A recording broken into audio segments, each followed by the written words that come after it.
sugar. What else did we put on our shopping list? Oh, what a mouth-watering smell. Paimon would know the aroma of biryani anywhere. Let's go get some. We can still add it to the list. Well, if it isn't the Traveler and Paimon. Wasn't expecting to see you here. Hello there. Oh, it's been quite a while. So you two are still hanging out together. Dehya, didn't you say last time that you were gonna head back to the desert? I said I was going to resign from being her bodyguard, not that our friendship was over. We're still the best of friends. The Homayanis also still post jobs from time to time. Their pay is always generous, so me and the other mercs never pass them up. I told Dehya to just stay at our place when she took one of those jobs a few days ago. My parents were delighted. They even said that it always felt like we were missing someone whenever Dehya wasn't around. That sounds like something they would say, all right. They're always so welcoming. Anyway, the job is already taken care of, so I was gonna head back to the Brigade as soon as I finished a little shopping. But the master kept insisting, and I ended up staying for another day. You can stay for as many days as you want, Dehya. Father hasn't even gotten around to treating you to his best dishes yet. You know I'm not the kind of person to stay put in one place like that, my lady. Don't worry, though. There'll always be next time. What? She said they'll treat you to the best dishes! Paimon can't believe you can still refuse that! But wait. Didn't you say last time that you would take me on a trip to the desert? Why don't you just take me with you today, when you leave? There are so many places I still haven't visited yet. I'm sorry, my lady, but no can do. There's still a few things I need to take care of back at the Brigade. Besides, the desert hasn't exactly been the most peaceful place lately. Oh, come on. Not this again. That's also what you said last time and the time before that. I know, I'm sorry. Just give me some more time, and I promise I'll plan the best trip ever for you. All right, fine. To be perfectly honest, it's not that I wanted to go, it's more like I feel like something is off about you lately. Ever since you first set foot on the estate a few days ago, you've been acting anxious and even paranoid. Have you been delaying our trip because you've run into some kind of trouble?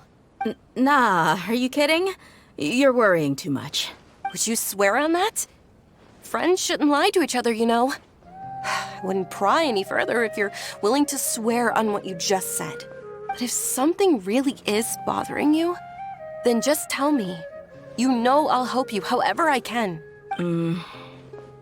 Oh, looks like Dunyarzad was onto something. You're too perceptive, my lady. Seems I can't hide anything from you. I just thought that nothing good could come out of telling you about the messy happenings of mercenaries. Knowing too much only leads to more trouble. Mercenary life is a dog-eat-dog world where Mora reigns supreme.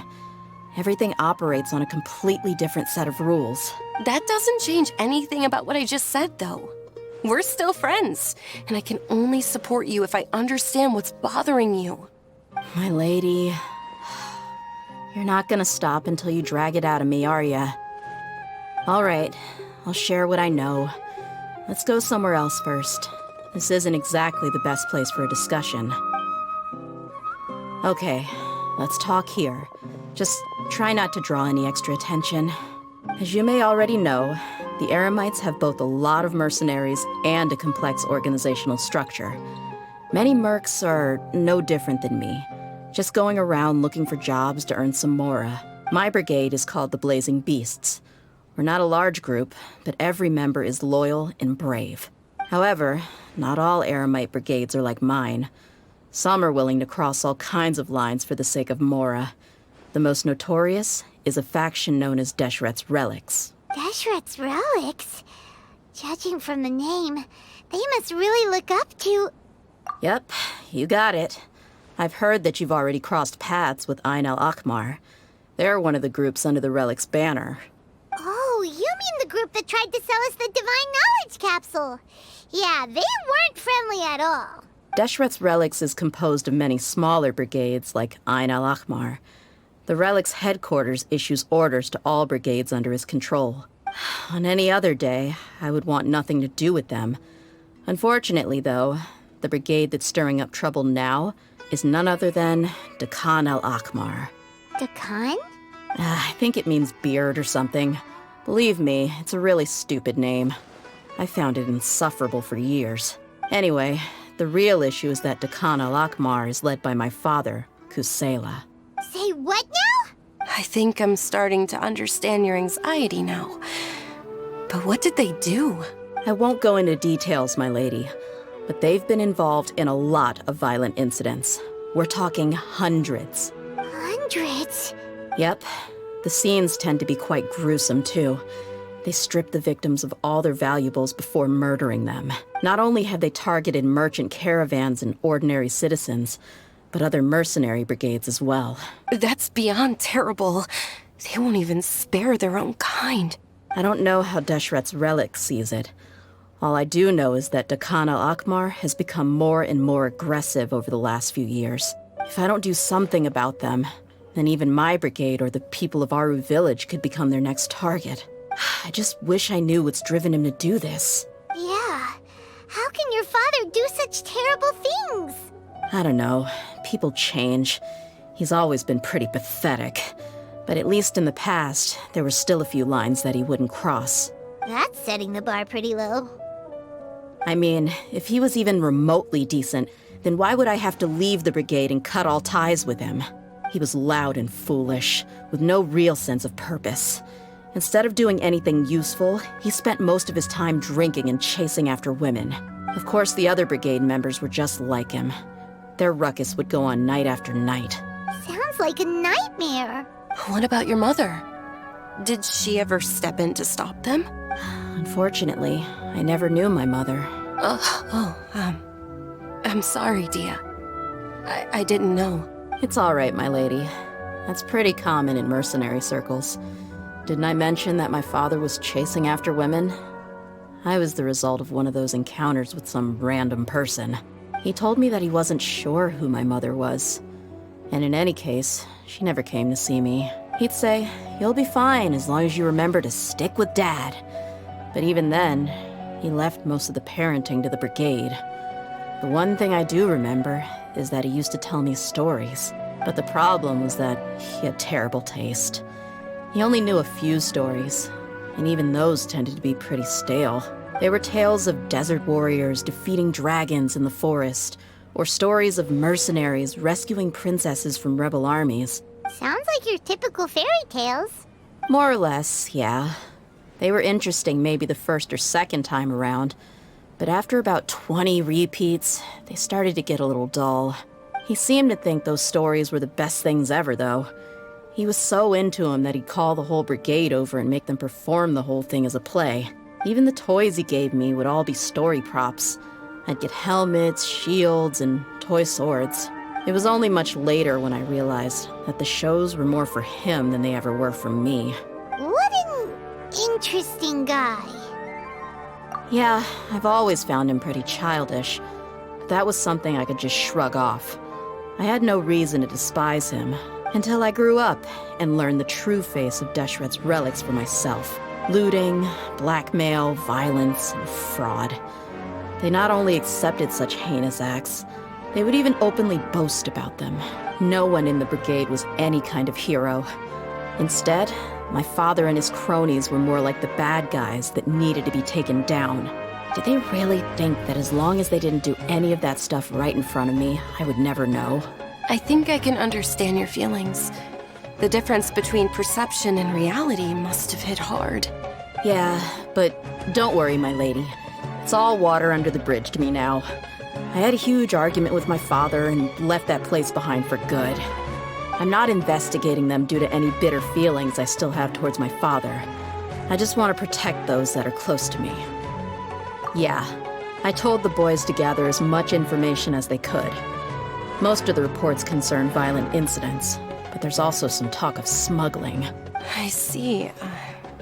But isn't this investigation incredibly dangerous? It is, but every mercenary lives life on the edge. It's a lifestyle that I enjoy. That may be true, but it'll be impossible for those who care about you not to worry. Well, now you get why I didn't want to share any of this with you. What should we do? They both have valid concerns. Huh? But there's no need for you to get caught up in this mess, too.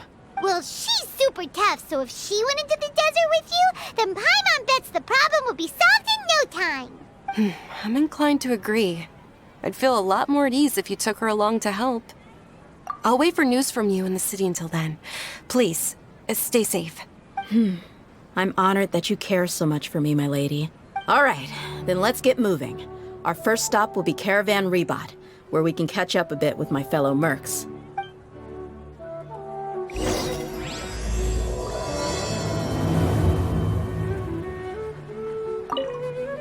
Please be careful. I'll stay in the city and wait for news from you. Just don't do anything reckless, all right? Hey, Dehya, you're back. Are these two friends of yours? Oh, so you've already become like one of us then? Well, that's good to know. Anyway, since we've got a newcomer, let me fill you in on what the Khan al-Ahmar's been up to lately. They've become extremely aggressive. Apparently, even their own now have become acceptable targets. They even attack other relics brigades, just the same as any other mercenary brigade. Even the most ferocious beasts still protect their own. And it sounds like they've thrown that straight to the wind. That's right. Once they've collected enough loot off the other mercenaries, they sell it off to a different brigade, or turn to merchants on the black market. A portion of their profits is immediately exchanged for more food and weaponry to be used in their next violent operation. That's terrible.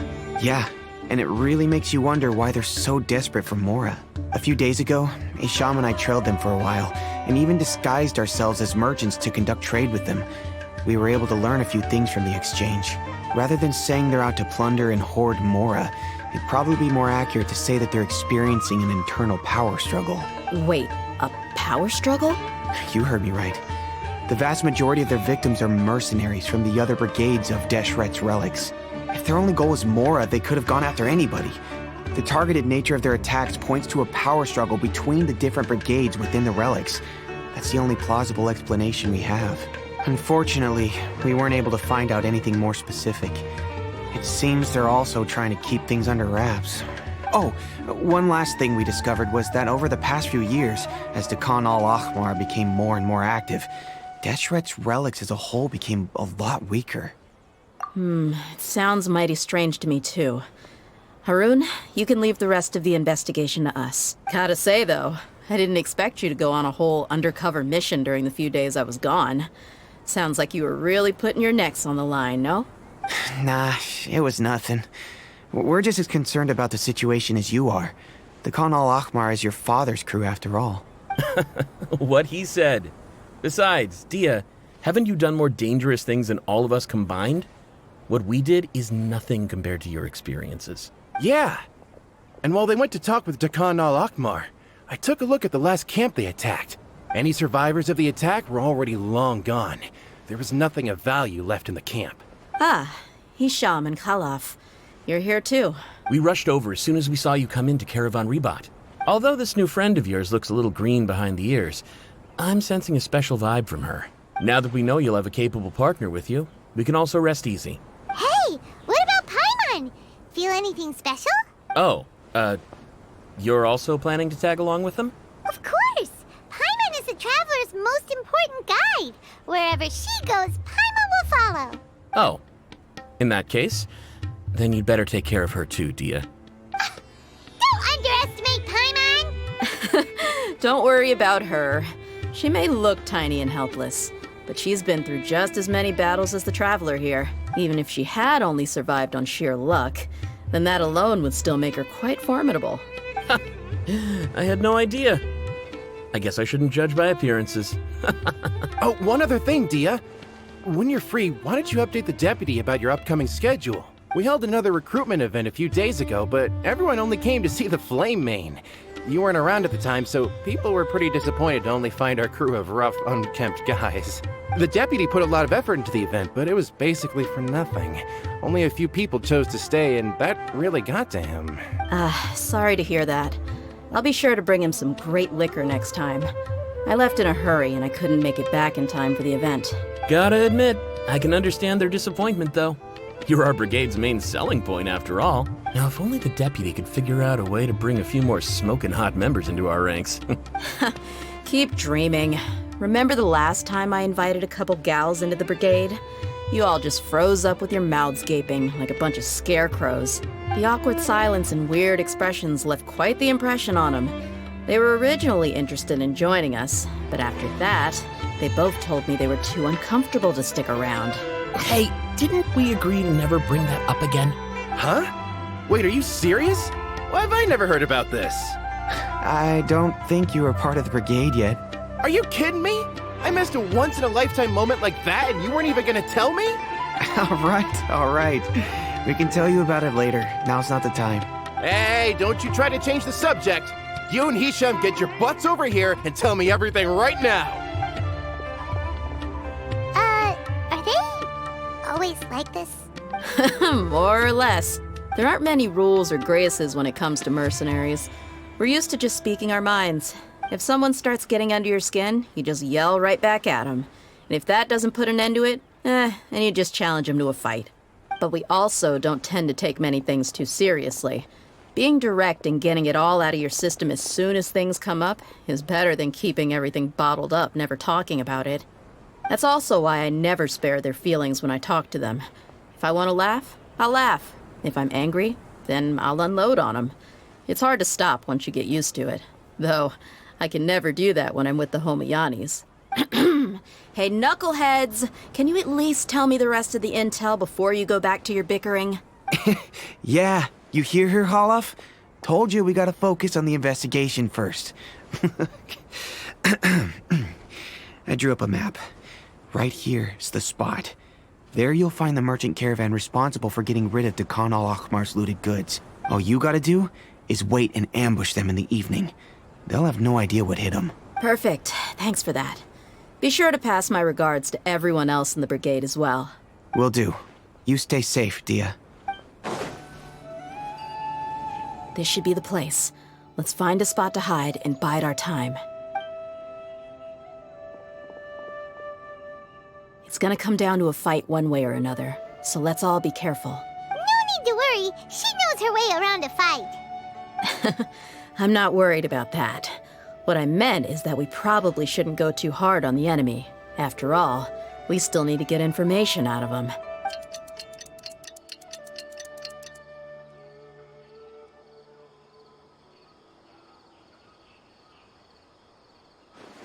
Ah, here they come. You ready? Let's not give them a chance to react and end this quickly.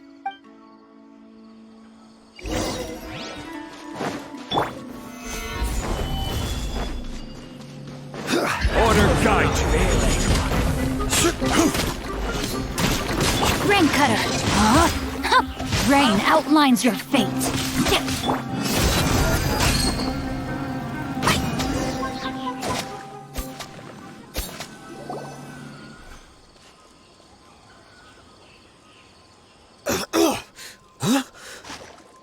You're the Flame Mane.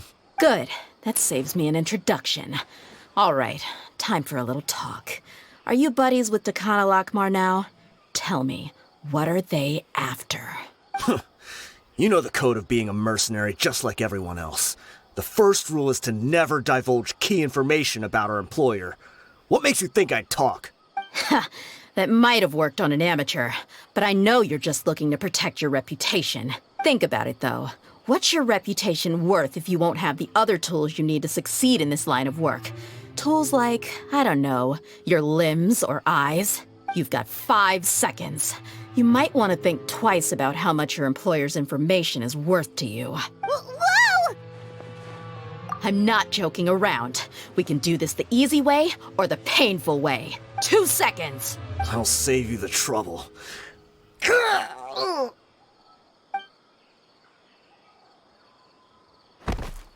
Huh?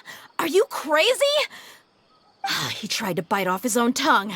Quick, search the area for any first aid supplies. I definitely didn't expect him to go that far. Thankfully, the wound wasn't too deep, and he just passed out from the pain. But why would he be so extreme? I just wanted to test his mettle. You can get a lot of mercenaries to talk just by threatening them. I didn't expect him to be willing to go through so much pain just to deny us some intel. Well, he's out cold for now. We could wait for him to wake up, but maybe it's not a good idea to interrogate him any further. What should we do? Yeah, don't worry about it. It'll be a waste of time to interrogate him again after that. He might just hurt himself again if we start asking. There are lots of goods around here. Let's search the area. Maybe we'll be able to find something. I'm really sorry.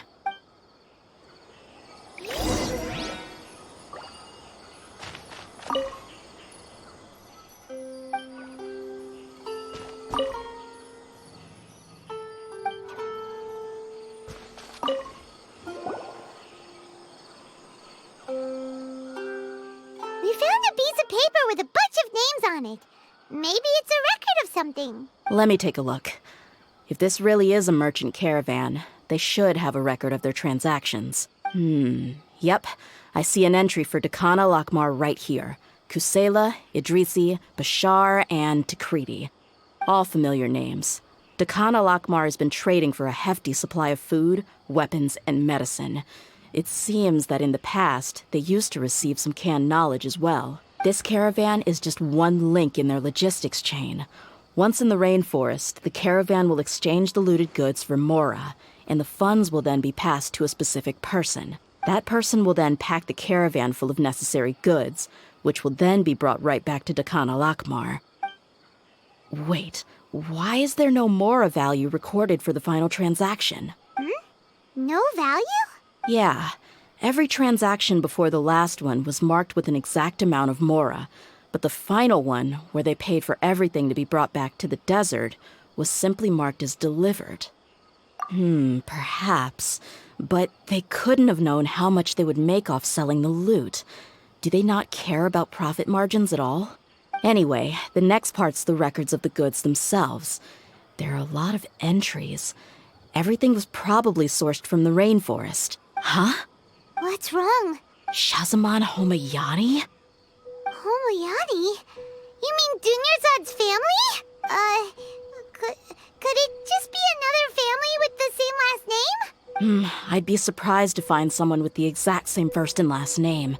Shahzaman Homayani is Dunyarzad's father, and the head of the Homayani family. Just what the heck is going on here? I'm sorry, you're right. I'll consider what we found and not jump to conclusions just yet. But what this piece of paper confirms is that the Homayani family has been providing goods to Dakana Lakmar. What if the Homayanis have been kept in the dark and don't know they've been trading with Dakana Lakmar? That's a possibility, but if that was the case, why is this caravan specifically named Shahzaman as their person of contact? They could have just as easily bought goods such as food and medicine directly from Caravan Ribat or Port Ormos. Yeah, funding violence and looting. The Brigade gets the goods, and he is paid the proceeds from the sale of the loot. But why would he do something like this? It's not like the Homayanis are in need of money. I honestly have no idea. I've been to their estate many times, and I've never noticed anything suspicious. The only potentially large expenditure I could think of would be the treatment costs for Dunyarzad's Elazar. Maybe they borrowed a lot of Mora in the past, but that's still just a speculation. I don't think the Master would stoop so low to make Mora. You're probably right. I know my lady's personality, and she wouldn't deliberately keep something like this from us. But what should we do now? All we found is just another mystery. If you ask me, we already have no choice but to confront her about this. I'm not worried. It's too early to make a verdict yet. I still have faith in the Homayanis. Let's go find my lady again. We'll tell her everything and see if she's willing to lend us her support. If we're lucky, we can not only figure out the mystery of this paper, but also follow the trail of breadcrumbs to the people responsible at Dakana Lakmar. Dehya, are you sure this is the best decision? What if instead of getting the help we need, we just end up revealing everything we've discovered to the enemy? I've considered that possibility. But even still, I want to tell her what we found.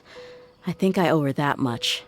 True friendship is built on trust. She showed genuine concern for me when we first brought up the topic. I can't repay her kindness with doubt and suspicion. That's not how I deal with people. You're right. Paimon wants to trust Dunyarzad too. Yeah. Let's pay another visit to Sumeru City.